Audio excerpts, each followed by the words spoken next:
today. For enquiry, sales and support, contact us on 020-8282-810. Is a very, very important goal. 10 million. At 10 million. We at 10 million. Okay. Now, Ateta then like I saw her highlight that Ateta wins no. Ana chairman I was another person. You heard now you di Ateta uncommon because idea Arsenal managers aba ye Jumadiama club no.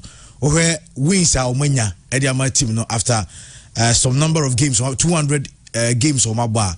I'm say Ateta ABT as a Wenger crowd 200 matches.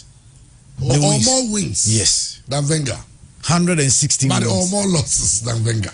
Wenger, the other Wenger had 111 wins, 53 draws, and 36 losses. And Ateta 116 wins, 34 draws, and 50 losses. Now goals, no, Ateta had 358. Against 206, about 206 against, and as a Wenger, they had 336 with 176 against. No, what all this is telling us that Ateta is going to be a great manager for Arsenal. But he might not finish at Arsenal. Ateta will be great. We are just hoping that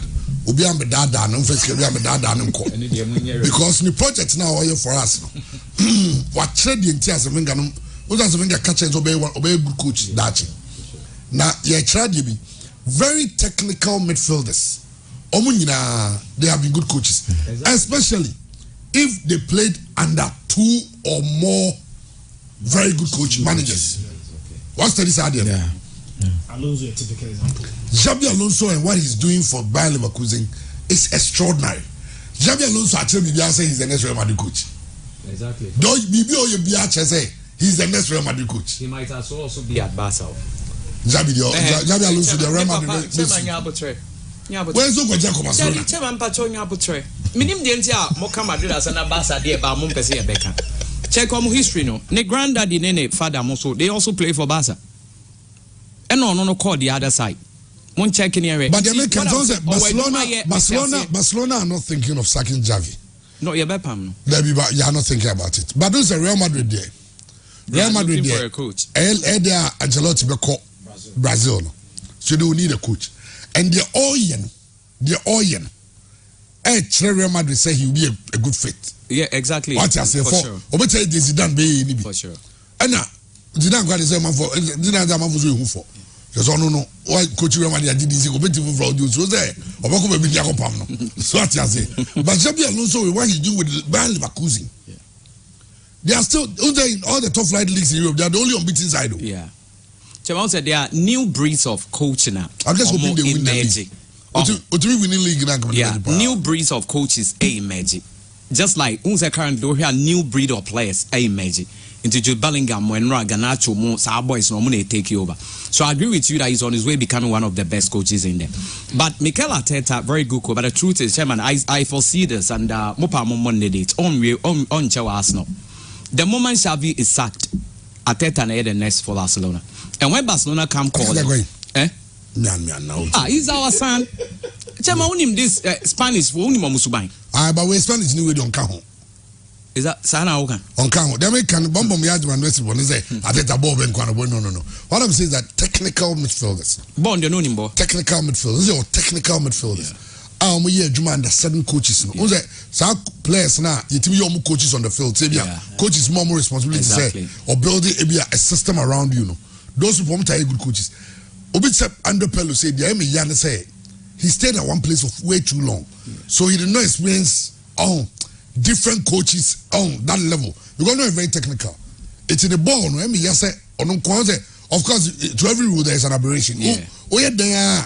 Or no so called defensive but look at what Pep Guardiola is doing. Yeah, sure. Look at what Arteta is doing. So Xabi Alonso. For sure. Amazing. Xabi Alonso there. There's something hurricane no but Christian Chairman Kojanke pa need to Xabi Alonso there to Lampard no Sana Lampard ne Xavi Xavi Gerard Oma san.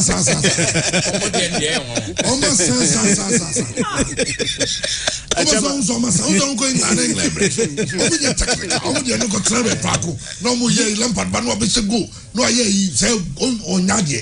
Coaching no mo Nyadie and say coaching. But they were good players. They were not exceptional players. They were very good players. Very good players, not exceptional. But playing days, Xabi Alonso.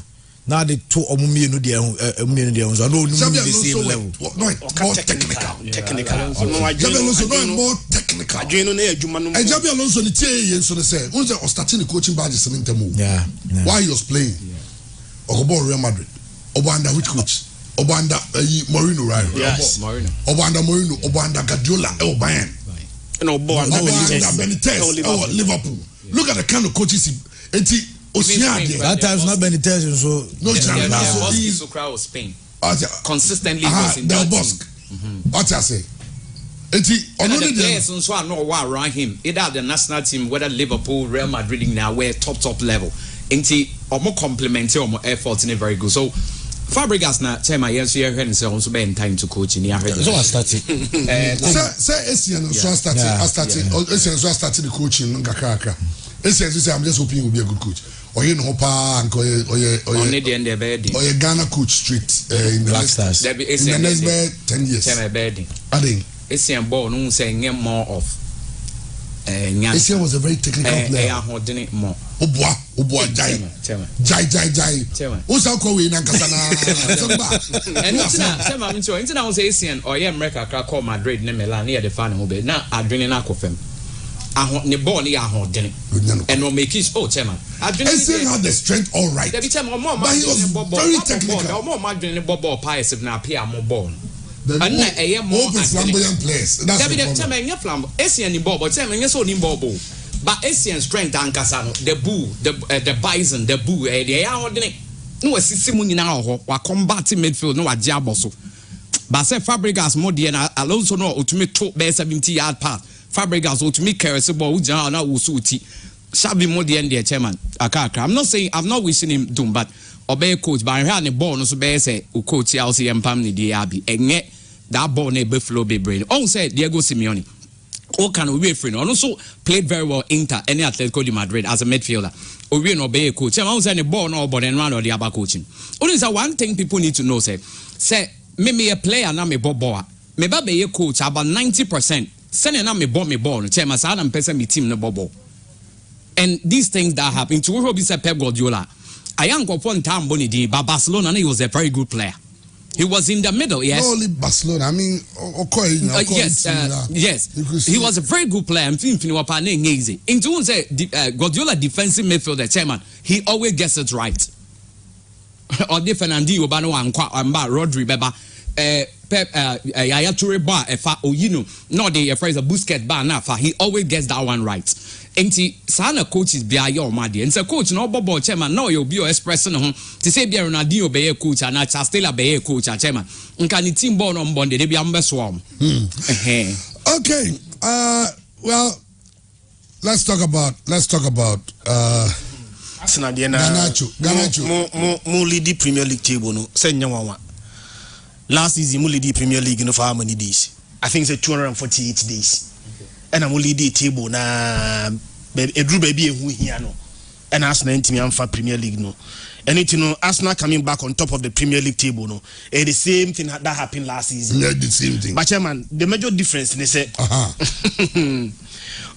Brentford ever Premier League no what was your first game in the Premier League? Okay. Against Arsenal they beat us by 2. Almost 2-0. And Tony Ivan Tony. Yes. It was a then training day for the boys.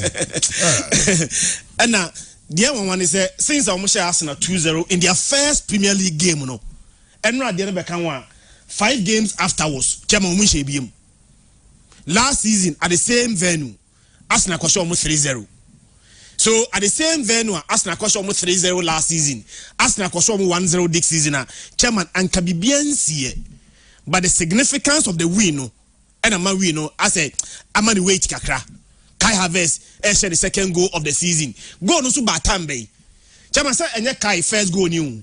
O Kai say game be Arsenal penalty mo de man bo share. It's in the second goal ni. but the timing, 89th minute, Osha Brentford that defensively they were solid. Arsenal, for the first time, Bukayo Saka, Chairman the cross was effective. As for cross was effective.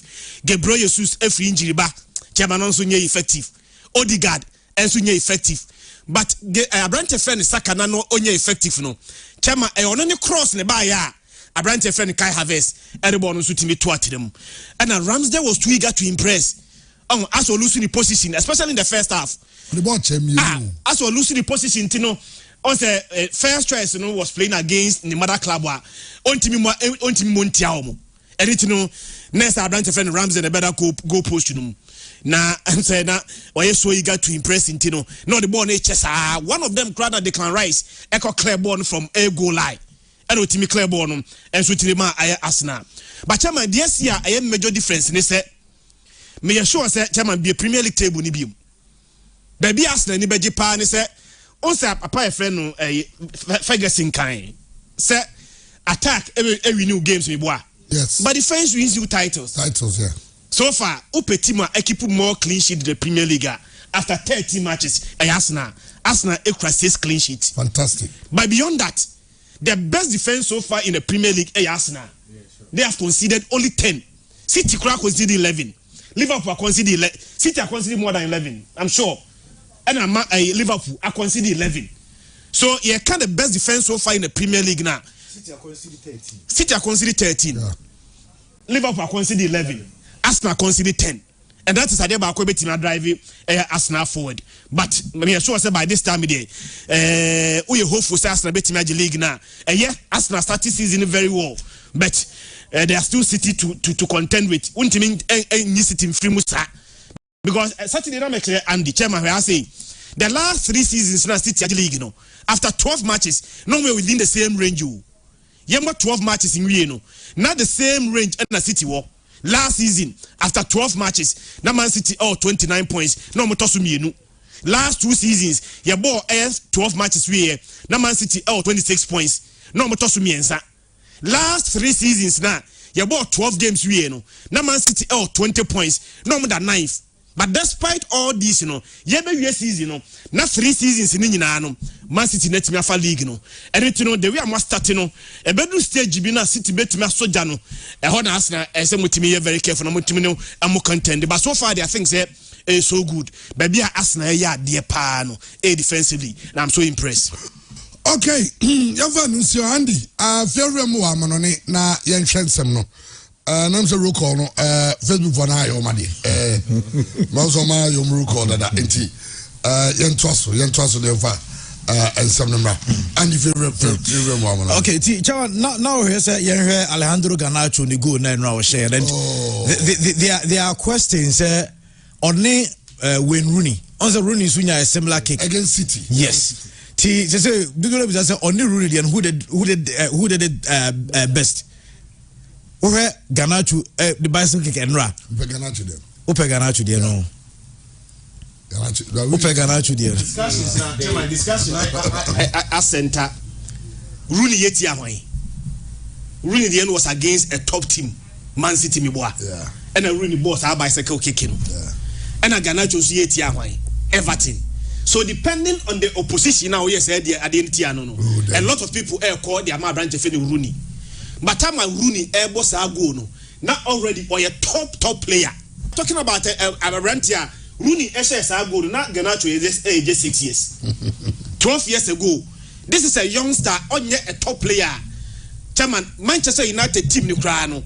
The starting place in Krano and constant. And for a young player to be able to do this against Everton away, Rooney Diano or yet a bigger opposition there. But Rooney was a top professional already established. But you're talking about a brand or Yakura Afen Osiso. And a time no save goal, the time no starting game now. I think it was 3 minutes into the game. Everton supporters were very noisy. And Obotia a team supporters air that noise here. You need to silence them. And time ago ni buy me assure say it kept Everton supporters a bit quiet. If you want me to shoot between the two, mean discarding Rooney Diano. But Rooney was already a top professional, an amazing established player already. And at this one, a youngster Afen Oba, and to have the confidence to do this there. Me make you so Garnacho there. Your Facebook follow so entry and that's no mienu. Rune the end was no. And Garnacho the end was here. Into her said the no me the cakes no. Oh, Garnacho the man here he said there were a lot of bodies in the box. Share if baby all ball. Now in the pair box. They Garnacho the no form. And no form. And we have a distance between the two. Distance no can really the end by pole. Yes. Keeper tried very well, but still a beating it to the top. It's true because looking at his age, 19, Onkasa a matured player. He's still a very young player. Bouncer Rooney Mona, they have seen it all. They've conquered and all that. So I think at that age now, ISR the way and it makes it very, very interesting. But the truth is, he needs to continue doing a lot. Sarna Babega was standard. You say be a one off be near and who be him. Bouncer Rooney Money had no a lot of things over the years into no more imprints in our minds. No, I think Garnacho the end there with the age of to me as I do the chairman surely I bet for the man. Face to face with Mikalenko. Dalot joining in from fullback. Dalot for Garnacho! Oh wow! Oh wow! That is one of the great goals in front of a stunned Gladys Street. Special beyond special. Special beyond special. What a goal. Timing of the goal, no chairman. NSA TBBR up. Emma Manchester United 3-0. But I never like beyond Garnacho goal no. Oshe United air front four no. Ose Bruno Fernandes and a ball 10. And a ball air Garnacho and ne Abranti Feno Rashford and Anthony Martial lead the attack no. All of them were very influential. Abranti Feno Bruno Fernandes and she go there. But me sure say Oshe Abrante Feno Anthony Martial go now. That pass for Anthony Martial, Achaman, that was excellent. Anthony Martial, so the first goal since May, born Ukraine and Yamian Ukraine, and now which na bank Anthony Martial will not start. But Anthony Martial also had a goal. And sometimes we are captain, and so who the conditions of your teammate. Abrante Feno Rashford last season was the best player for Manchester United, 30 goals. But so far season way, now Abrante Feno Rashford has a 1 goal per in 16 matches. And a Manchester United in a penalty. Chairman, United in a penalty, one about penalty no. Say Bruno Fernandes. But who say Abrante Feno Rashford? Anya sa go drought now. He needed that goal to restore the confidence, you know. Chairman, no the born man Abrante Feno Rashford the born and so timi to at them. And I think say that gesture from Abrante Feno Bruno Fernandes. I'm not for question any leadership quality say as a captainship no on Shadanya up there. But for him to sacrifice on only role as a penalty taker. And the man, the teammate will here go to restore the confidence, you know. Chairman, I was so impressed for Abrantia, your friend Bruno Fernandes. Apart from that, you know, that assist was a wonderful assist. But Adebakwa mean when they say, Chairman, we have Premier League table and United near that bad because United at 6th position. Chairman, United are 24 points.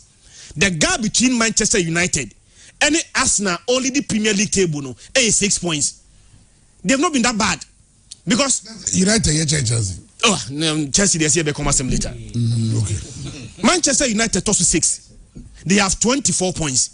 Arsenal only the table no 30 points. The points gap between Arsenal and Man City no and Manchester United no only 6 points. But what they need to work on it. Chairman, 2 years ago, Manchester United FNC sees in the table. More top 4. The reason why United are more top 4 is that they scored 57 goals that season, but they considered 57. Yeah, we season, you know. Now United goal difference now is 0 because or say 57 and they say 57 Tiano. Yeah, different 0. The same trend. United at also 6. 6 now United at Dano. And they match how many goals? They've scored 16 goals. They have considered 16. United goal difference is 0. So 2 years ago now, Manchester are more top 4 no. And because of say now consider so much in as much as say now no they were still considering so much 57 so far after 30 matches they have considered 16 goals having scored 16 goal difference is 0 that is on that 6th position but the good thing is that for the second time this season United 3-0 Obakaya so much Crystal Palace 3-0 And I'm said 3 days later now, the same Crystal Palace 1-0 at the same venue. And then for the second time this season, United actually 3-0. And I think so more to say yeah, not that bad because it be a standard they are Manchester United in Tina. It be that bad because after bare 30 matches, normally just 6 points behind Arsenal there. I think they are probably on course. Okay, Andy. Charles say so Premier League history. Manchester United, the only team okuta 500 clean sheets. Clean sheets, not 500. And this season, goalkeeper. All time. Yeah, all time. Andrew Nana, and so no, 5 clean sheets. So, Manchester United supporters no have a problem with how no concede goals no. But open keepers are almost okuta clean sheets. I think only 2. On also count Manchester. Last season, Manchester United at this point no more 23 points, and at this season at the same point, United 24. But United we need Enra. But even after Enra win, not still and Komana Kwakwe Rafael Varane. Say Adana Rafael Varane. Say why you fit no bo. Adana Rafael Varane Abazia still not also to bench. But last Saturday, no command the coach was on te Henry. We was a viral problem with the reason why. John Evans started games ahead of him. Manchester United kakra. But more United brain so he's doing fantastic with Aston Villa. Only say Aston Villa the 4th. Yeah. Only 2 points behind Arsenal. Yeah. Only Liverpool the same. Only Liverpool the same number of points. 1 point behind Man City. 2 points behind Arsenal. Yeah. Coach, Angie Pastor Koglu, are they? Suspension, say okay. Well, the first 10 matches, that's opinion of Bogumunku, and the last 3. Also, the first 3 months, you're on the manager of the month. Yeah. The last 3 matches, Tottenham Hotspur in Queen. I said no, I say Emerson Royal. Central. Yeah. And the players don't prepare. I mean, you understand. And then, on your lucky, the players. Aston Villa was also smart. Highlight into offside. Session ebo, strong ebo hat trick. But nina highlight. We say draw line na highlight na nachino offside. Offside, yeah. Highlight na umkuboti at Chelsea now. Even when there were 9 men against Chelsea, don't bo highlight. Aston Villa played the same highlight because when we say we share a space game na a movement, move a lot. But the partnership between Abrante and James Maddison knows when to release the ball. Because son a movement na on check na ball ni ko. But they are missing James Maddison. Just say ball na say Abrante and son a movement a ball ni ko no. Ball in contem. Then son a movement in na not ball ni to atena on 3 different occasions. Na son the ball na to atenem. Ba ku kra nse mienu kra the referee go wie. O ma jubilate kra wie. Nava enso etimi overturn no. Nyamiano nukreni unye timu a wo onso no so ahye na nto bebre saa last season team na no beto ya wode ye adwuma wode kakra bia beka won wode saa team ni ye adwuma enti no key players pra say o 2 center back Van de Ven any Christian Romero suspended na James Maddison na ono so ball adwuma one son ball adwuma enso ekonya ngiro mu timi mbo a no so na bisuma ne papa side na no bia yeah enti no chairman obviously be affecting Premier League no so dey ntwa wu say tama we dey engine na ye boko ni nyina no wan hwa opposition ti say kran sem so free top four no anisa this is on cut off four on fifth on cut off four no once express and chairman they also flatter to deceive no matter what the reasons are almost started very well almost NDA and almost all the time chairman that has been how our Spurs your money and to make us Spurs I don't believe they will be up there League next year they take it out. Now they're only struggling to get into the top 4. But I think at this stage, they're peaking. So that's why it's when you're squad in depth. Because we're a big club, now person telling you for the big guys. You also have to get squad in depth. So be pro, be to me, I'll be same. That's all my reason say players a prayer. I think for me it's a problem. Minim dear, chairman, minim say be an Tokwane air corner so affect or more, I don't know for sure. Because ever since Tokwane started, space has not been. I'll say. Now, Spurs say June 14. You know it for sure. Oh, yeah. Even color blue. Chairman. I'm not saying for a fact, but a question I'm just say affect you or more. I can't tell. Because I also go me Wariana COVID by. Where I could also go me Wariana COVID by. COVID new coins so any place of Wariana was a Ukraine war by. Or sit and say as well as I have Hamas and Israel. But also Spurs is basically a Jews for any team, you know it, yeah, for sure. And even their colors, blue and white, BBR X-ray, you know. This is a great club. In beginning in English football, they were the best team in England. They were the first to win European title. And so Manchester being winning the now Champions League now. Again, they were the first to win a double in England, or the league as a GFA Cup. As a non-league team, they were the first to win the FA Cup. So Spurs was a top team there. But at a league no muji, and it's looking like a league, you know. Tottenham into me GBM because they always flatter the team. The year in case Tottenham J League, you know, was when Leicester won the league. Even that year, Arsenal be two. Arsenal be second. The championship stuff in the Tottenham name. When was the last time Tottenham won a trophy? 2008. I almost say Michael Essien and Chelsea the then Carling Cup. If we were Tottenham MJ trophy. It's clearly they need to do things right. Okay, only players we go war. Before the SO tells and say, Chama, I say Ghana for Neo baby, that be BC Ghana and I can affect us. Okay. Psychologically. Okay. Hence, into a question and me beside. All right. But Saturday is Liverpool, Manchester City. Now, on the when I make catch you say Pep, the Chama Yaminim, Doku, Bona Kama Din Suleiman Ibon. I don't be a Dokubono, but Dokuba Manchester City. You must walk at Rome. You go bisa. Players. So City for go no share. Do the assist nearby. Neta like or Liverpool players too. A boom. How going to pass on was back. Yeah. No, I bought double pivot. But I think the Pep idea was about how he transforms players. Yeah, exactly. With him, ordinary players looking world class. That's the strength for I don't know. Oh, I was about to battle with that because Netaki when I can't do it. I would hear you. Right.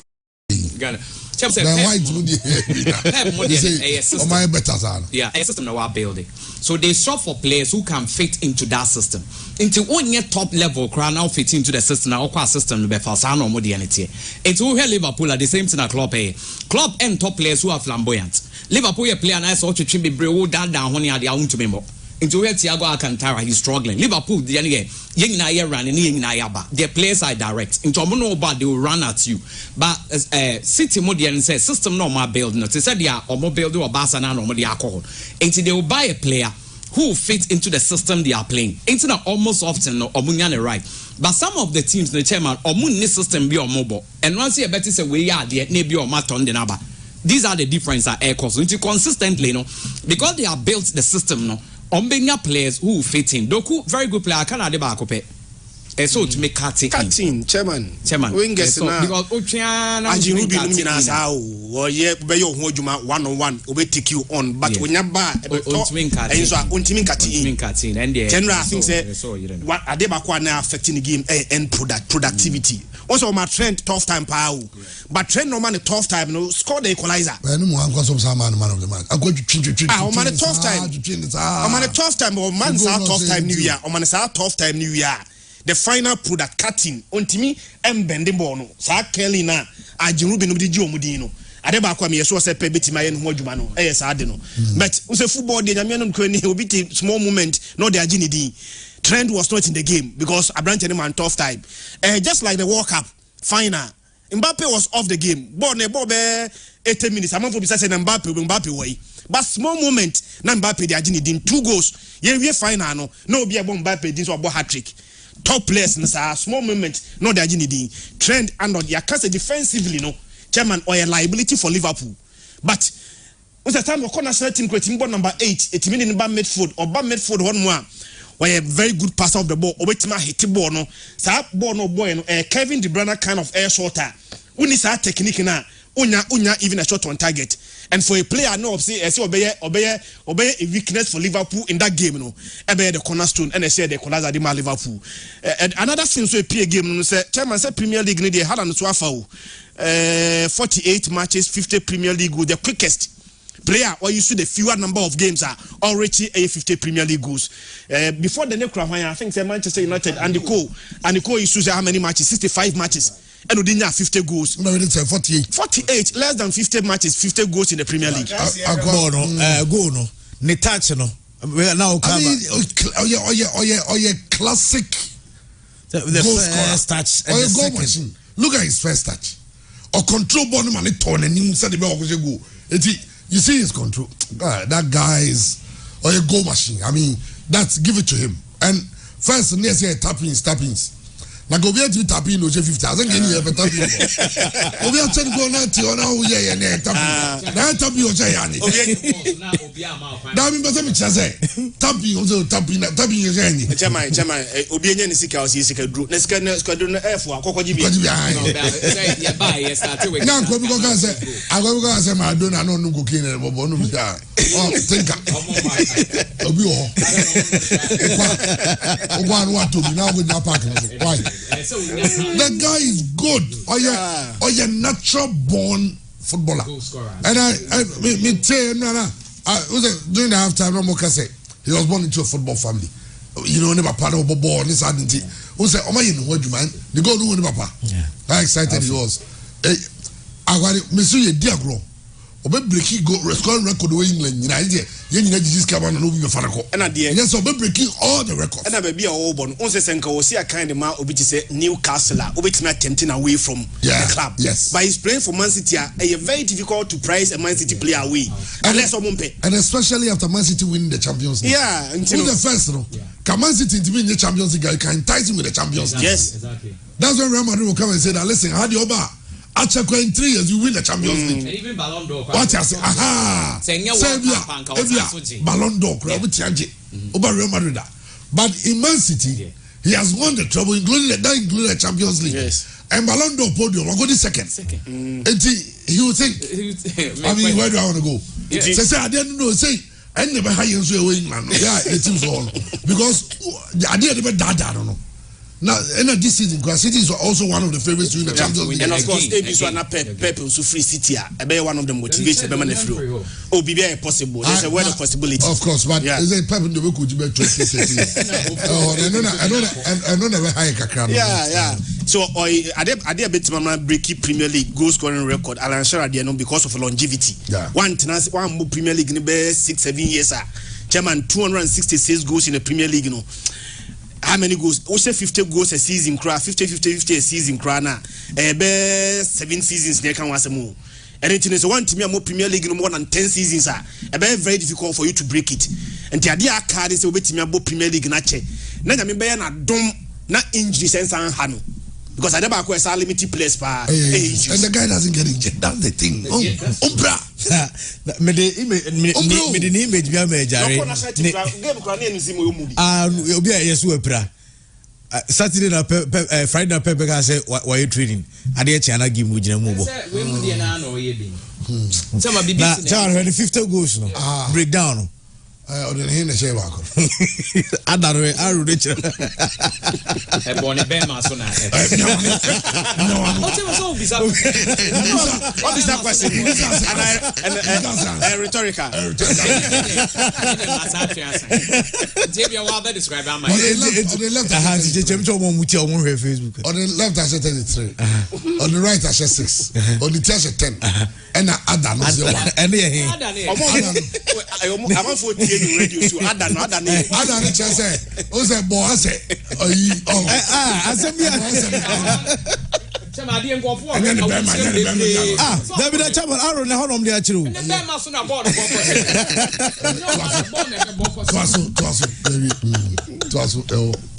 but it's good and I understand the world we live in, especially when you have talent. One of the things also Bompai is saying, I mean, say, Obemwaye Ejuma under somebody who understands the development of talent, and that is why Haaland is flourishing because he's playing under Pep Guardiola. Ebia under another coach, Obelimitin Kakra. Exactly. I just say, Pep Guardiola. Actually, who's the first? Oba City, you know, can say City nye tima, omu feed the strikers. Yeah. As a midfielder, the season before, no, Na City G League, as 99 goals, or more, you say a striker. A striker. And I'm for him say, City was adapted to him. Exactly. But Pep Guardiola has changed his City style to suit the guy, and the guy is giving him the goals. Yes. And that's one thing about Pep. The message is this: Pep, your friend is saying Haaland to give another signal to people. Say only team no. Obiafi is always one dimensional, but he still can use a pure striker and get the results. Yeah. And a Haaland so make it so also buying. Or what Germany Dortmund not Champions League or there so a whole leg in it. But about England, he has also proven that but now he's made City win the champion. So more marriage in there. Sane Papa so ball City as a striker. Yeah, perfect. Obi catch him say what here say the entire last season na Haaland they should go. So now so about hat-trick. So Pep uniform was the reason being no sir 5. Let's beat Messi record in 4 goals. Osa hwe ni bra boy ni sa dey but na so we be also story. No you the film no na bomb motia me come traffic light na say. So I'm chance I don't way the film. Obi onu no go for player na. Onu manager no say obi tia mo kono na ni bra ni sika da. I don't say, or her boy no managing now, or you're too young for him to break all the records. It's your stopping.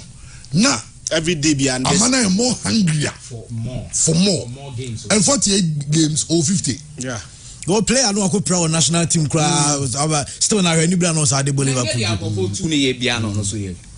Messi Ronaldo or more pra ball on Bebo because they have eye for those where a been a boy in the end. Only for the first time he scored against Liverpool. I know they say back on to France on our Mbappe. Baby, I'm very or the Jude Bellingham. But the disadvantage for Haaland is a national team now Bonham team qualify for a major tournament. Also next year boy use no way for qualify on Kobe. Mbappe the team is European Championship. That's true. National team now born now qualify for maybe not he say imagine saying Haaland for England because he could have played for England. Yes. And no choosing to play for Norway. If you can imagine saying Obama England but Cornelius Hurricane. How they anyway? And it also Chairman say Chelsea so. Chelsea for instance, the me for news. One thing. I'm saying, I'm appeal send me and come and the match numbers. But I know the care be a question. Be say Chelsea born there. I'm saying I no be kind. I can't see. I'm can't say. As you see. Once I do, you know how can it not to try to good more if the good fresh and the whole way you know. Mami ano Tombenku University. Ono about tenants aya no nam a lecture theater no catch you say nkraki. Benku ni mintungu. Unis ka crab free. Na me aduma esi won ma de tia no na make na shidi abel. But as a Chelsea my force hope. Truth of the matter is that Chelsea last 8 games chairman no mo lusu ba akupe o. The last 8 games are not Chelsea abono. Not Chelsea lusu ba akupe. The last 2 were very difficult games. The only game na Chelsea lose in the last 8 was against Brentford. Omo lose 2-0 fi. Omo last 8 omo City ball 4-4. Omo we need here. Bam Chelsea is the most confused team in the world. Omo City but on say last week because was so only City ball 4-4 na e wo fi a. They say the GM Chelsea because against City now to me Chelsea form now to me hold City and then they ball 4-4. One man lose game no. Before then no match Spurs 4-1. Omo ko share Blackburn 2-0. And Brentford be show 2-0. Chairman no match Fulham 1-0. Almost share Burnley 4-1. Almost share Brighton 1-0. So in those 8 matches, not Chelsea has 20 goals in those 8 matches. And they were playing against Newcastle. Now Newcastle elusu last 2 matches. All of them were 2-0 down. Newcastle elusu 2-0 to Borussia Dortmund. 5 days later, and a Newcastle surprisingly among for the best injuries. Say Newcastle so close to 2-0 to Bournemouth. But Enra de Nyamiano Nukreni. Chelsea for the lose game. I'm not taking anything away from Newcastle. Newcastle for pressing Chelsea for the power. But in the manner na Chelsea for it me consider goals ni there. Nyamiano Nukreni na avoidable. The first goal. When they say first goal, any man Newcastle, Alexander Isak. Look at that pass in the by. Pass no split Chelsea defense no. And Isak any ball no to at them. And a branch of friend Raheem Sterling. Say Chelsea there. Say so far only Kupama Chelsea best player so far. On the Sunya Bobby a canter. Omukonya a free kick. I think say Trippier. Let me foul now. Chama or boss Africa at the Tottenham. But Yanja Chelsea second goal consider Jamal Lassless. and I know the second goal. The cross in the buy no, a centre back or no arane ebe fighting for the ball no was basically unchallenged. Chelsea centre backs now mo game ni nyina ejina osa and a centre back from Newcastle arania maybe tie a crosser obi unchallenged no. And then the third goal, Chairman Thiago Silva. No way there. Before then, undecisive. I saw about pass. Okay, couldn't be consider. Yeah. So they 10. I saw who Messi. Or no, out of him. Or 10 years. I come at TSC Brasso. And on the ball in the corner. And I even Sakon and the Crown car, Jolinton show. And so Jolinton was basically on mark. And on heady ball now want me Enya target. And then Chairman Namianu Crony. We have 4 goal now. Reece James penna a red card no consider and was also needless. Or yellow card already. Born a banning in a hand. Uja Brente Manukwa, baby and a body dano. Nene Jindosa. And no considers a red card now. Referee Frimu. And then the 4th goal. Chelsea, we have 1 man down. High line. And a 1 pass pe. 1 pass. A ye or mobile line in a Frimu. A come Anthony Gordon. Anthony Gordon ya born a no anybody a shield. As I acquire 1-on-1. And was that team by the Ashila or the ball to net. So goes not Chelsea consider. We are Chelsea supporter the Bayer ya the man na go no consider. I think say about 3 of those 4 goals now Chelsea consider we avoidable. Very, very avoidable. Chelsea the game to my Newcastle. Almost almost 4 goals. But I'm happy for Newcastle because Newcastle have confidence or the games now Urban. Andy, me sure say Newcastle games now Urban. Very, very difficult games too. Because Nyami Aduma say Champions League game about away against to PSG. About PSG we are they play Manchester United. No about Everton. No about Spurs. Then no about AC Milan. For a team now lose back-to-back matches. Now over Champions League week and the next day near away game to PSG. Already was a PSG 4-1. PSG by any year party want to prevent that's how defeat now. Newcastle the more. So Newcastle here confidence to go into these matches Chelsea this are confidence no. I'm a Newcastle. Me Chelsea supporter I me ya because goals now consider no. We're very very cheap and avoidable goals from the Newcastle. Thiago Silva we pacho, chairman. Na ajari chairman I Silva chopa na odi aba no. The go for say na ne yere. Yeah, na kru no papa na say oba no aba be kika bi Chelsea place na but we the mistakes are no one kasa after the game by we Chelsea supporters na cho say the course no entwayi and Reece James and so on the red card no so about no so we pa and so ehun acho nti we the adobro Chelsea for munya abotre but Mauricio Pochettino the still na no project no so no and Augusto obey project. Chelsea I heard him say bia anyame adma January ombesa akọ transfer market no. And Sam Akrano I understand so many Victor Osimhen. I say Osimhen so our problem with Napoli for no. Ti Chelsea and na dinkoma ma say Osimhen ya agiatum say Chelsea betimi Napoli negotiate normally figure na say or no you willing.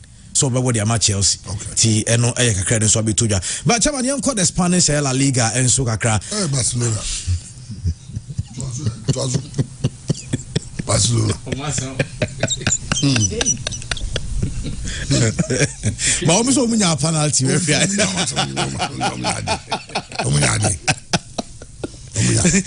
Da Rafinha bo so munya penalty we. To aso ne jai penalty sam. Eka se ball penalty. Sen conforme mas za.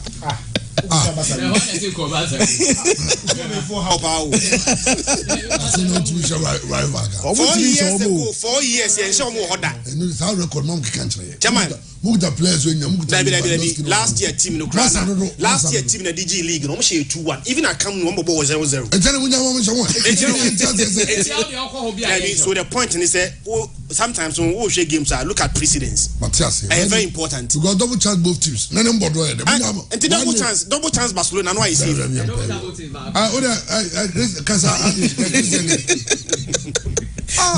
But say na Barca for most na ko check notification we say bi Xavi Saka Mr. Xavi ne die say ongo be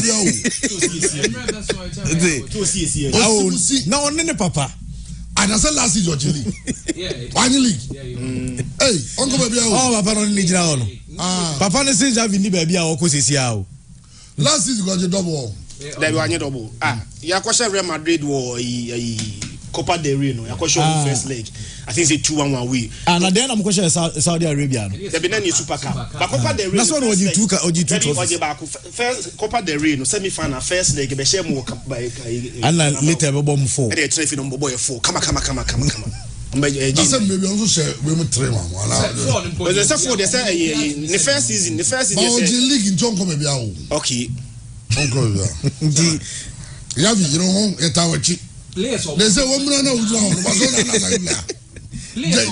money you know it's happening to me more. It's a player baby no monto. This is our magundo akro ni no so babaza. Because no need to be bas. Now when you seriously speaking chairman. Players of matter must have been na. Chairman, I say Barcelona charisma is dying off. And no more baba who say ni pay 2 game. But chairman say you can hear all the teams in Europe. I don't think the Barca were the best squad. But over top 5, top 6, top 7 per place or more. So Xavi needs to do something. And one thing is a league there. Barca atra. Chairman, what about 3 seasons? On call the knockout stages of the Champions League. Now who your coach now the catches watch the league. No. So when you're bigger, you need to be at the high table. And clearly, I said Xavi working the way to Europe. See, and we are Xavi to me working with Europe. And the Barcelona team now you're ordinary. Until Andy can or more can, but when the time gets there, no one be done, including Abutre. And your resource in the last Champions League was an away game to Shakhtar Donetsk, neutral ground. Chairman, Shakhtar Donetsk, 1-0. 2 games at twice win, Basta winning before Enra game, we need here, but then impressive win. Yes, why rest of Shakhtar 1-0. And Deportivo Alaves at Madrid, they win a simple run. Madrid and 3 simple. Barca were struggling at home. In fact, they scored the first goal. And Lewandowski bet it can be going by 2-1. So 3 games have been before Enra game. Even when we win, Chairman, and you're convincing, we struggle to win against teams where we are supposed to beat convincingly. Exactly. Deportivo Alaves at home, Barca struggle to beat them 2-1. Okay. Jude Bellingham from injury. Chairman, Osanso ebe to atanra edema Real Madrid team after some Madrid shake out by 3-0. Sisi Ayeka say Jude Bellingham ababe the first Real Madrid player among all other players, first 15 matches for the club on the credit most goals, 14 goals. Wow. Was no only Cristiano Ronaldo was 13. Yes, Centurion Centurion question no kubisa a coach na black magic. I magic ben at the ball. The guy, Chairman. I always said he had to play under only 2 coaches. But I say -3. He's been amazing. -3. He's been amazing. Amazing. When the coaches were to share free Pepper. I know decisive. On the game, we don't about that. A lot to know. Oh, PSG. We don't about that. Say to associate the or decisive. Because all trouble is games. Jude Bellingham is amazing. Who's a player? Who's a bridge? I say a bridge between 8 and a 10. Oh, it's hard to be. Jude Bellingham to say Kaka. Oh, we say our friend is all you be a midfielder and I saw a striker. Who's also there? Okay. But Obama as a bridge of the two, a hybrid of the two. Jude Bellingham, the Omo England, you go. And no, Saturday, Namini Kaze is a born a dream more. Unsays I dream you my body nimre. Yeah, I need and body nimre, but not productivity as 0. Bellingham Jumano, Adriani Juma Montibody Nimre, classic could say, born on Kahun wa Mobi. But decisive moment, he was there. No decided game, no. And before Sobeshe go, Rodrigo born first goal. No. The assist came from him. And Rodrigo, sometimes when circumstances can even change. He was not supposed to start the game. Yeah. Also, on your starting game, some few hours before the game. Madrid team sheet by 2 hours before the game. Ne Brahim Diaz. Yeah, Brahim Diaz never. And Brahim Diaz knock when you fever. Yeah, when you fever, say Tuntumbia Kanama when you malaria and Tuntumwa which you know. When you malaria, Timbono, haunt me more. And I drop in on a branch Rodrigo Bejina game. Rodrigo Bejina game no more. For a player who was not supposed to start 2 hours before the game, Chairman about 2 goals, and then Rodrigo, and so Bellingham, and so she go and provided an assist. Namiano Ukraine, Jude Bellingham, a player. untimi ntai no ohun but the mama eye wo ya ne say omoma wo team metia say nka awo which say nka ye ka Jude Bellingham then ko ye Barcelona player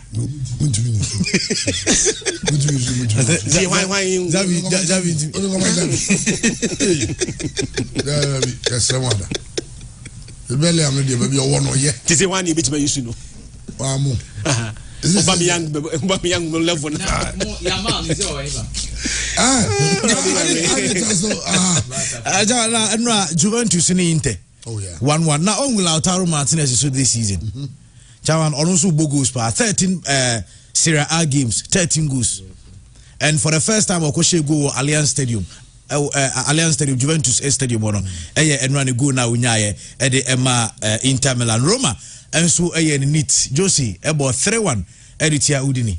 Ti Jose Nsugu so and now also Paulo Dybala omo ye adwuma kama edema Jose Mourinho and the club. Some behind me dear man other games in ma menya na yeah no for Century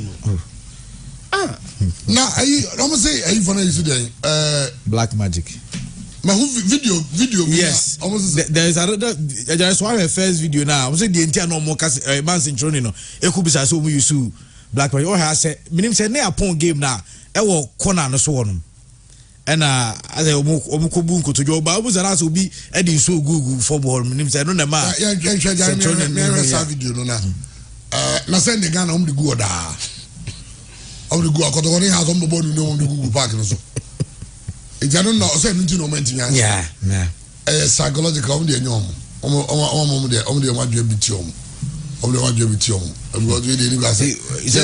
video na that platform. What we say? No. They coach in Central so into almost the Kaka. Oh, as a training group. You are being unfair. Stop Messi Busquets. Ruben Kazan ever from 1-0. Ruben Kazan. Sao Ruben Kazan team winning 1-0.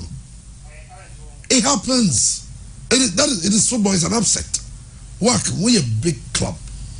And it happens. What I say? Yeah. But the press conference, press conference. Coach they say you are undermining me. Black Magic na or the say na. No. But so any that wasn't the question he asked. Say the Black Magic na say. Now we say all the Black Magic na say for a journalist. I mean, you know, understand. Okay, so there's nothing like a stupid question. Yeah. But sometimes. And this was. I mean, let's all be honest. No, it wasn't. This is a stupid question. For me, it's a good question. Listen, unless someone just say, oh no, I am sure, say, when Central Busan is from Morocco, maybe he's a Muslim. Yeah. If he's a Muslim, Muslims believe that yes, we are here to get good luck. Yeah. What I say? Yeah. Also, I'm going for number, I'm draw, and I'm about. I'm about to draw the winning. I'm a some. But you can say draw the winning because I said, I got to work with each other. Into that, Chairman. Unless some say a small team can beat a big team. Yeah, Chairman. One can. I said they were not expecting them to beat them. Exactly. Now say, they are even a go on. Someone say they are me working.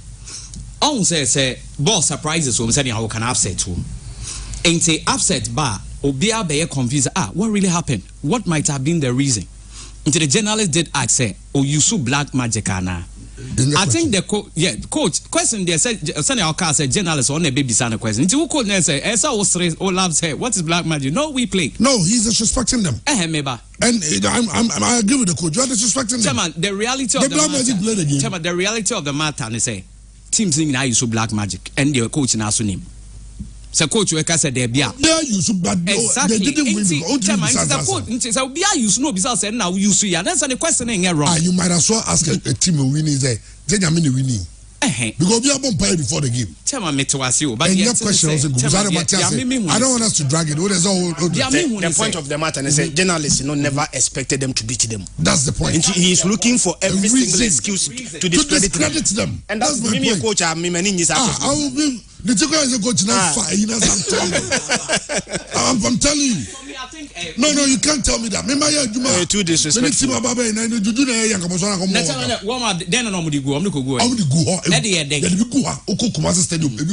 For what reason?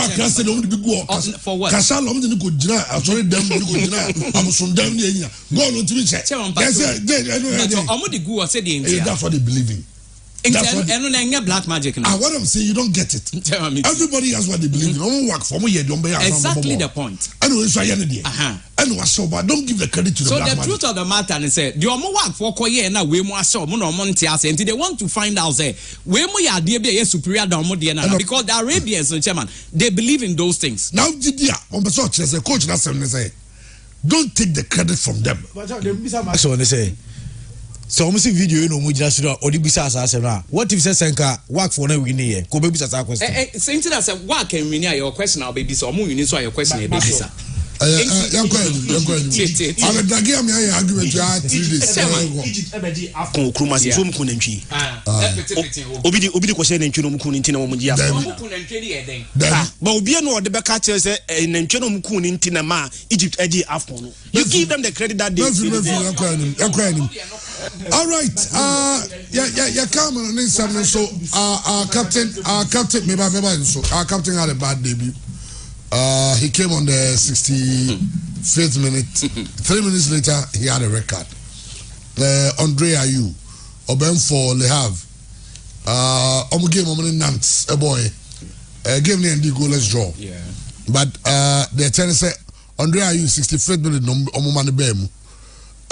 Obomunya Bomun Sem or in the debut. But in 3 minutes time, and challenge me. There is serious foul play. And Emano, a straight red. And he lasted only 3 minutes on the field. I don't know. Also, Andre, also a normal say.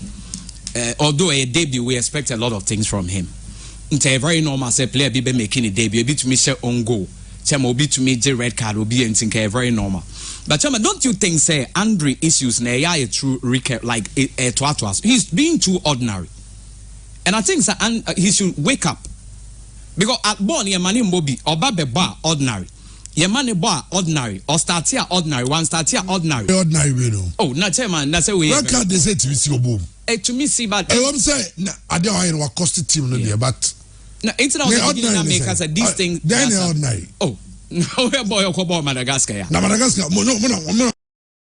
Make crowd would be better than him. Madagascar Comoros, I would have played better. But what I'm saying is that it's not his fault.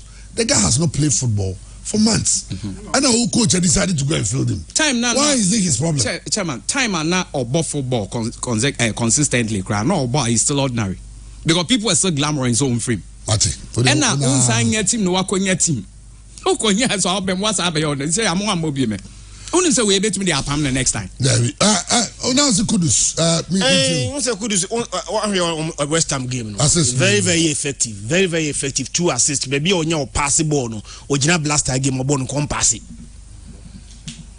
Blaster no ojina mo Kudus gina ball no so enso so be release ball no. Na Kudus that dan ho unproductive football. Nyamia no Ukraine. No one no be gina fiaka say Kudus nim ball.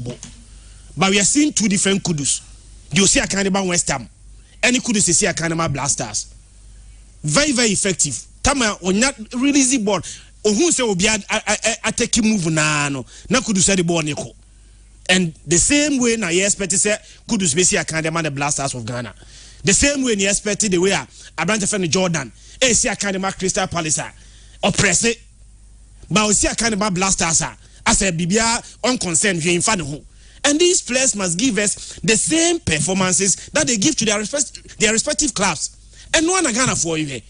Because the men in Ukraine, Kudus Bar West Ham, a new player, new club, new environment, new league. But ni bona wo bono ayade aso ani ama say no West Ham supporters crowd and tears at the point in time say we this Kudus bet ma tranchain because we are very effective. Kudus are in Segua. Timing of the pass, very necessary. No release ball, as when the time is needed. But in the Blasters, Ukraine, we don't see the same Kudus. And I think, as we went to crack, say, "Good man, should be there."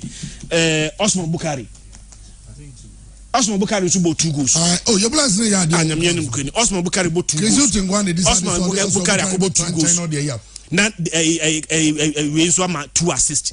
Ni akobo game against Comoros. Ni abo only 1 shot on target when we have these men. Asa we go jam for man. Chairman, yeah. Coach no ni untimi find balance. Yeah, blaster team. Ni say so ma Jordan you are tranche no ma also Bachiru abobo no. O ma Jordan you about 81 minutes ram obi aba. Osman Bukari ababeji dem. I mean, your coach in there, trying AFCON. Maybe I know over some baby. Maybe I what the money in the ideas in your the type of AFCON. The trying AFCON. Maybe I know on the way. All right, Mediama as so far. If I'm Mediama at a point, honestly, I thought Mediama were going to do the unthinkable. I mean, Mediama were playing against the most successful club in the history of the Champions League. It's near him so.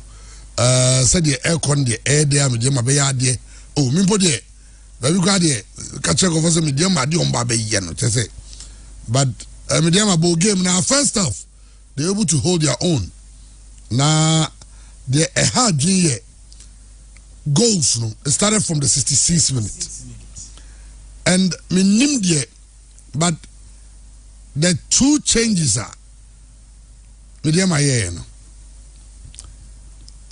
Japasu for Orega for Japasu, Lomote for Ajima. You know, a Honda has a say Omutimikaka.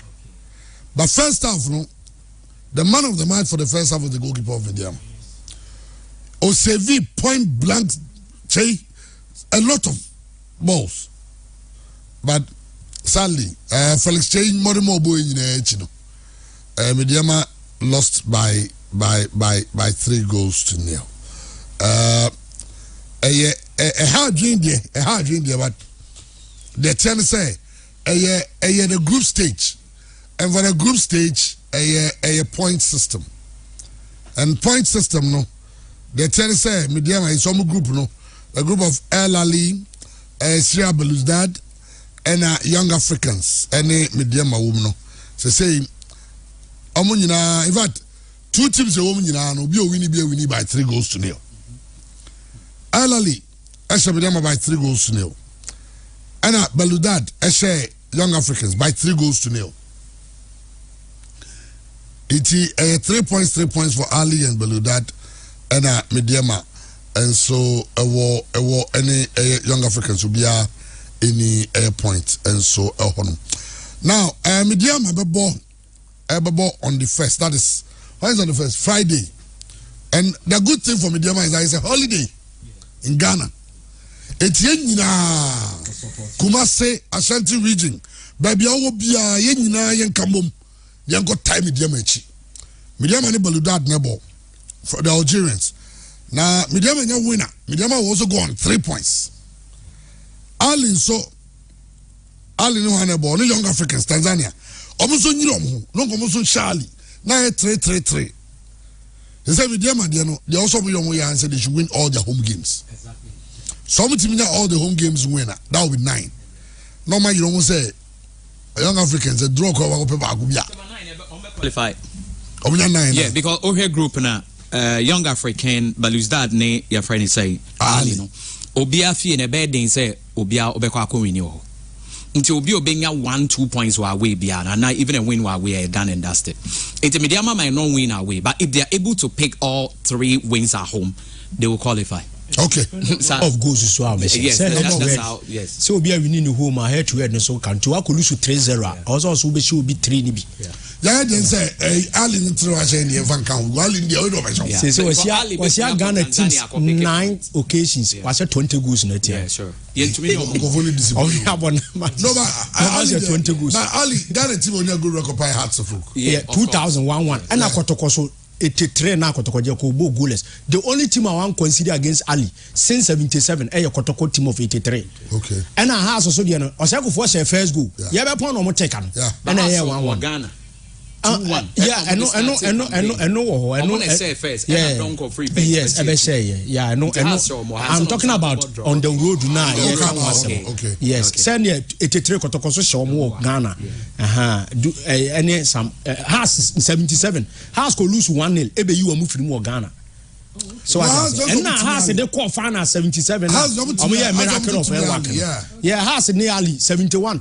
El Ali has one, has be show 2. You mufrim. And now 1999 and has called Lusu 2-0. Has also been making sure so be points. So 2000 has a share 2-1. A ball 1-1. It can be a Ghanaian club. It be a resource against them. That is to say. They win. Chairman 82. Even against Egyptian opposition. So I na akonya a good resource. A chere afe no one finance the bekesa. Okay. After 69 Kotoko Lusu 3-2 against Somalia. 70 Kotoko ball draw of finance edging. 71 Kotoko ball draw with Egypt or finance. 83 Kotoko finance no na against Egyptian side went to because Okolusu ye. 83 Kotoko ball draw or Beje Cup. 1993 and I got to connect Zamalek the and Ghana first goalless and I got to ball draw and I was up as a senior players in a year faster. Because no money Ghana and I'm crying and Zano moves no or see by experienced players. And yes, I has team 2000 or Sako ball draw say Yano or J. So now we have good result in your point bar. A chance half and who will be or Ghana. So your point or yes, just a team be or Ghana Africa be that was the point I'm Chairman standard of African football and North Africa. Yes.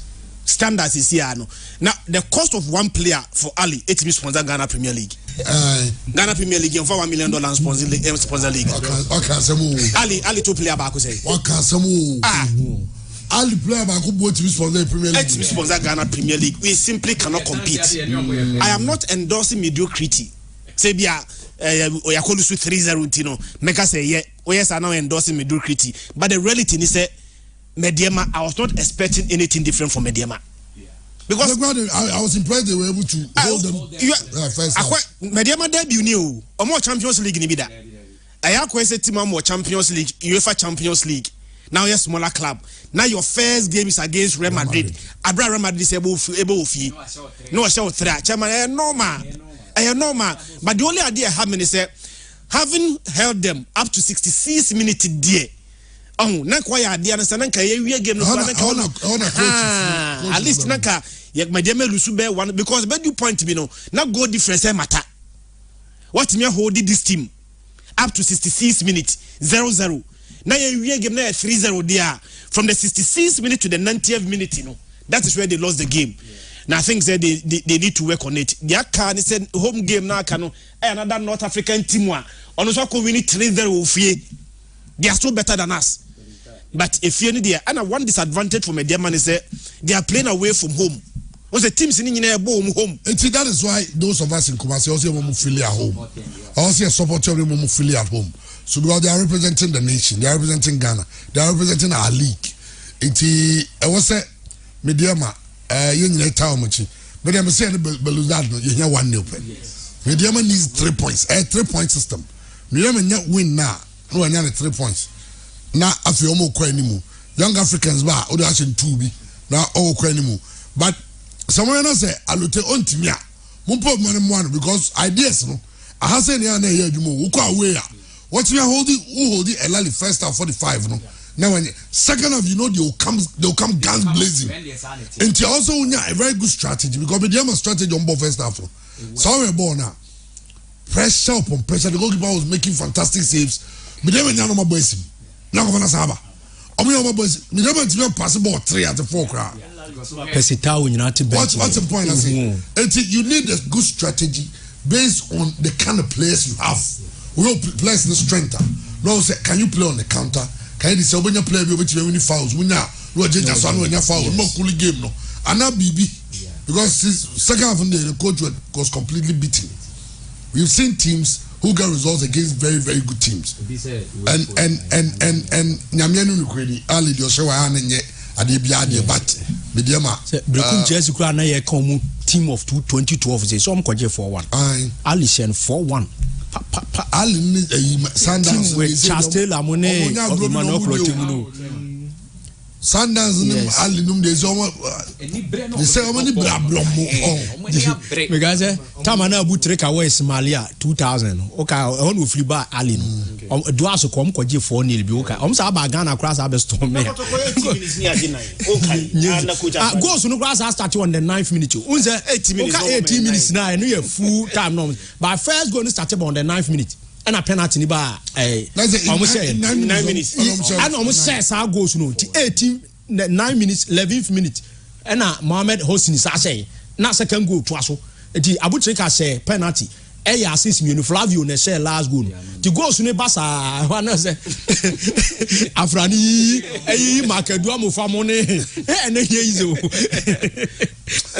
okay, Mediama LUC by 3-0, but we are waiting for Mediama in Kumasi on Friday.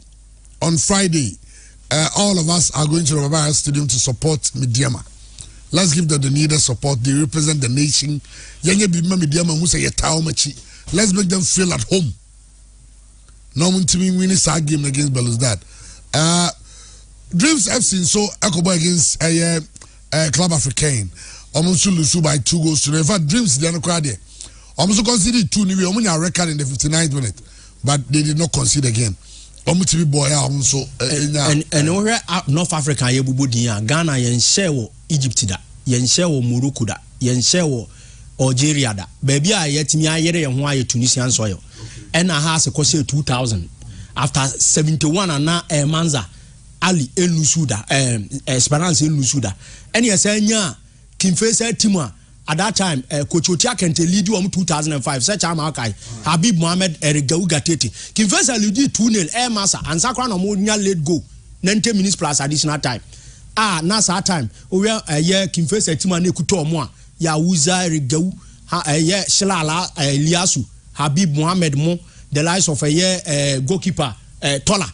Suraj Mohammed even oseb wache kwa no ti bench no ene ere kan samone players anom titi bench na nye players kotwa enti Kimfesa timi kokonya e won kwa ne ba bia na mi wo hope say ye kosa aso ye ho ani ma betimi akoyi e di amaye the last time a team mini Club Africa sia wo no Ashanti Gold team of 1997 kobo goalless draw no even though sana has a 1990 has ko lose 2-0 no ase 2 Ghana one the penalties kiki has 1990 but na yenya a recent time na as gold so akoye bibia or the wura more finals entini anim say niam betima go sa Ashanti Gold team the only away team and away game mo bopuye against Zamalek so mo 2 no eno ko Ghana mo so 3-1 ma niam timi ko yenti no wa ko lose away mawie ye omo so betimi abagana said ye ka media ma so mo win home matches no saa pepe na o se Dreams FC so ye na home games na aka no omuso betimi a share bi anya saa de a bia na two teams ni nyina na ebebe fi where your opportunity first and second o qualify for quarter finals now the awuram se ne ma be koi enti at least one team anya top sport na o say runner up position de utimi ama se wono na utimi di progress ko enti ye mo mpa ye mfanta omien so omien nyina next match efie any baba yara so be kiri no baba ya be ye boy fake up china kotokoni nations has so ne nania minim se no ombe ba be born wa ha dia sa fake up no e bi ombe born wa hansa say December so am ka say December no mbetu am prof chumesi say o say December until first December stadium no enye bon genius ye bon mentezi. But it's a program because of a story, but I understand so many Heroes Park. But it's a program because of say you cry and say Legacy Foundation, Ashanti Festival, but 30th na ye actors no swag Ashanti ne actors ebe bo babayara. And you 30th December. Oh, okay. So then the Kotokobe Kobo for by minimum has who match ebia no mbe bono 29th no. But 30th no they are reserved for a year swag Ashanti any a year Ghana actors and as Kumasi Kumewu for no. And everybody will be captain. TND say Drew. It's park in the so be home veteran. And I enter so say wow, Kura so be competition. I Kura so be interregionals and so park no be hard. And them say Asaka boys no so program bi wo just say next week we say so. E wo the same venue na. Ti afi discover ba ha no. Okay, Ghana Premier League games course so Asante Kotoko from a goal down Ebe winning by 3-1 against Legon Cities. Was Sogakope Nations FC. So I'm making it say 3 wins out of 3, right? Say Omanya form no so super. I'm share baby no masa Karela ofi. Wa be Karela ofi. Asama batie free na share sa goal no. Asante gonna call we need 3-1 to the Liga kind no. Suleiman Mohammed with an own goal, Steven Mukwala and Isaac Opon and so share the 3rd goal no. On Sunday Shatremani out of lines will goalless draw. Out of lines this is the one about draw will be now Maxwell or ever feel that was some country also some 10-1 because one no na hard because can say has coach Abano about the first match obi wini we are not draw na san to so wini ampa we you know I'm about draw against Beckham Chelsea and so na me Beckham Chelsea go ni share no now they go give answer again say ombo corner intem yeah me nim dia na operating so one say Ejarim Pacho fa kotoko picture na media man to so man yeah right se ma de ba kwa mani age power media ma dreams madrian said anko so eye omo outfit omo de ko ball game no chema e se ball ma baso media ma yes shirt no omo de ko I think it's a different one from the omo de ball legs in the and I don't know if they made this specifically for Africa for Africa no? Yes chairman and I think say wonderful. Unso omo na oka about mo dress no. It was A class and Jesia omo de ko you know na ewo ho a efe. Again, kotoko de no ejare me de kotoko picture bi asen no line up fato so. Chema omo Jesse White no ho. Wow. Chema. This where Champions League Jesse. Jesse, your Champions League Jesse. Oh yes. Champions League an invitation tournament. Obo qualify no. Rally mo shirt no mo bono.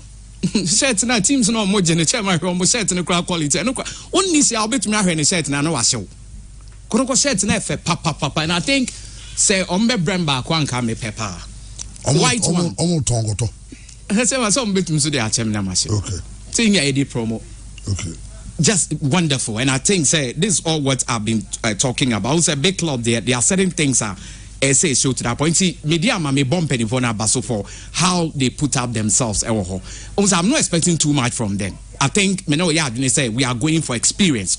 Two teams in and go for experience because then a brighter can. It means that you come North Africa, you struggle. Even African Club of the Century, they are yet to win in North Africa. And I'm a bomb winning on North African soil. Chema, will you believe that? If it has come win in North Africa, then how many times? And the Ghanaian team struggle. And we have media group now, 2 North African giants. When we hear Belouizdad, Algeria League, you talk of El Ali. Even Club African Nanciano will call final of the Confederation USML GSA Yom. And these teams, their teams are consistently on Africa. So in terms of experience, they are on the up. So may one be brave if Mediama and to me crown progressive, which I'm not saying no. But I believe I agree with you, say so much misaje league ni beam. No more call 1, 2, 3. Chema na almost we being experience. No more to me and move to that point. That's it. Until clearly, sir, and it's a Hearts game ni there. Chema Hearts the end they are there now. Unso money kotoko cry nonka. First leg ni so mbe board said your mobile cry nka kotoko koshom. But omo bakumasi ombe board draw. But since ya no omo de home ni na bakumasi because ombe board first leg no high omo home. Second leg ombe sabo ha. And I mean how it's going to go. But I was very much disappointed with the House of Coach. Chema Saturday say utiemia. Na me bu ofupa. Chema, what is the point? We are assistant coach. Any ya pamo head coach. Ni say Gineche ni MP coach. Chema, we need next match. No cry na the game 2-1 na. O see yemfa team ni man na bit my head. Chema, what does that mean? Next the reports I mean as I now did coach ba kona se cry me pam. It is true. Because I think it was early days yet. Alin ko nya but you no put some wins and draws together. Mpemfo kwa be unsa na se tisanke no wini a nko na se coach you kwa 2 out of 2 there na to aswe it all comes coach on bepam no draw on the obebo no wa draw and so take it time chema we there e bia ho no there kwa there se kan no de be chase no because also best start TS draw no musa to that point has a problem and it's high time they should understand because chairman so be cast match na asem no was started before and sunny your best start season ning na ye true even within the season ewom they catch some coach or kota maleba obeyare and quite no way even sarcastic but yet oba beyare okoba e wa mebobiem on tra 10 matches 1 tra new coach aba be renew first match, second match obe draw ni nyina aba. So what are they doing? This is what I love about Kotoko. Chema say Kotoko. Ombe sorry ye ho adwuma de again points e dey about to that point. It has to folk there omo Kotoko there omo no ni problem the man dey create omo there. Now, very easy to solve. What is the problem? Just use the senior players and make sure say we introduce the young boys and kakra. It's the senior players need free mono chairman. Not all the young players at that time no more so mature. And again, the issue of the Nampons and Munchaso, he's no more. And when him na yet team no. Men say be a player with an Nampons and then buying to obey me say near Sardin and Hakoto. And chairman say radio kind over and over your mom that advice or more fire. Now things are going on well. For the second time this season, when you're back-to-back win, and I'm because I'm going to Lions and I'm say Diana. And when you're back-to-back wins, I think it's working out well. And even with the FA Cup, don't be surprised because I didn't normally call FA Cup no. I know she's saying because they really want to get hold on to something. And with this Jesse now, we Africa Jesse. In terms of mom when they bring out or multi game at the call. I think they okay very well. Well, Salam Dika can have to book any Brooklyn Chelsea ball 1-1. Indiana Stars nephew. I'm a Crown Lions because Shomo Kaba commentary anti Samatex 2 RTU 1. You 2 games are in Yentiamo because of Media Mane Dreams Africa no Dreams ne Bofona Media Man Sunny Great Olympics. But then there's a game between any BBN Gold Stars. It will be chim. Omu man of the match, you know. I grow money so chairman. Hunkasanchiro. Omu man of the match. Be white tenasi. Man of the match. Me nyum be that. Kotoko. Any for the boy. 3-1. Konogan Lagos Cities. Player Ubo Tima Yasho 3. Player the defender share one of the 3 goals no own goal. Mukwala she go e provide assist. You man of the match. Defender now on the team they concede 3. I will share one of the 3 goals. Man of the match. And the man of the match. And your concert. You dear gross concert can see I say on which basis? Are you for the man of the match? Said if I go in the man of the match. You are going to yard your ball, who's at the ball, who appear, who are passing or running. Says I didn't know or running. My chairman, one day decisive. Mukwana ma assist. And that's a goal. That's a goal, yeah. Yeah, a defender and the team are considered 3 goals. I was say own goal, man of the match. The man of the match, yes, I'm well. Chairman. As a manager, Stormon players. Or you know a truck and receive you when you're 10 MVPs in the Ghana Premier League. No are listed matches. No, it is a chosen because of the cities. Only a man of the match. We agent near the man of the match in China. The go-to player now. Yeah, the matches in the share.